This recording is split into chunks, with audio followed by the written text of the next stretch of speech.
Mes chers compatriotes, le 16 juillet prochain, vous serez appelés à désigner vos futurs représentants à l'Assemblée nationale. J'ai fait le choix d'être candidat. Ce choix est le fruit d'une réflexion, d'un travail personnel. Le contexte est difficile. Une partie de nos amis de l'opposition a décidé de ne pas participer. Ce choix de l'autre opposition est un mauvais choix. C'est un mauvais choix parce que depuis 2002, nous avons boycotté les élections. Et depuis 2002, le même pouvoir règne au Congo. Lorsqu'une stratégie n'est pas bonne, il faut la changer. Aujourd'hui, nous nous engageons dans cette élection, en souvenir de ce que nous avons fait le 20 mars dernier, lorsque l'opposition est arrivée largement en tête à Tchétché.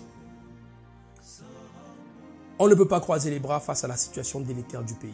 La situation actuelle impose d'avoir une opposition forte, efficace, qui agit. Je veux être parmi ceux-là, parmi ceux qui contribueront à réécrire une nouvelle page de l'histoire de notre pays. C'est pourquoi, si je suis élu à l'Assemblée nationale, je proposerai une loi d'amnistie. Cette loi d'amnistie, qu'est-ce qu'elle est? Elle permettra de rendre la liberté à nos compatriotes qui sont aujourd'hui emprisonnés.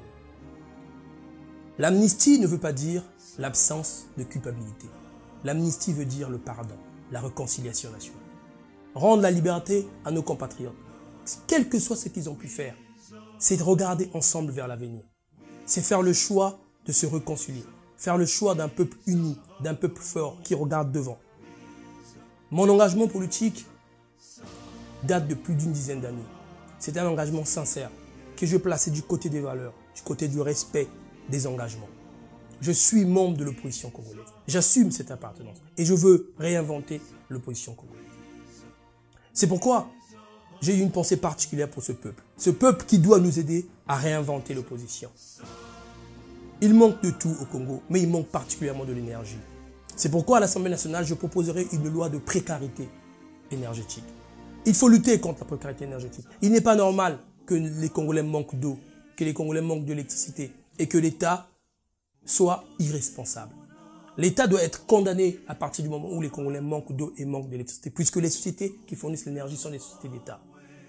Sur le plan local à Tchétché, j'ai une vision claire. Je veux un quartier d'entrepreneurs. Je veux faciliter l'initiative privée dans mon quartier.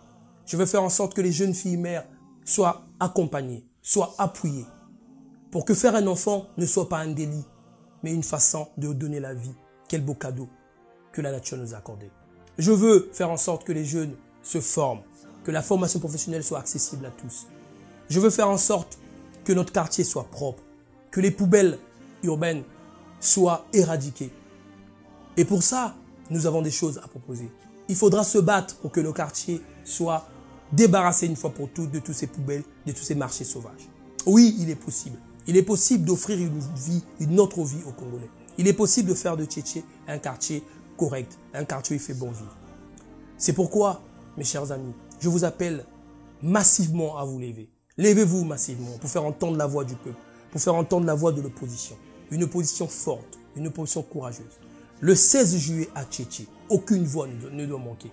Père, mère, enfants, levez-vous pour faire gagner l'opposition, pour faire triompher vos idées, pour voter pour le candidat de l'opposition, le candidat du changement.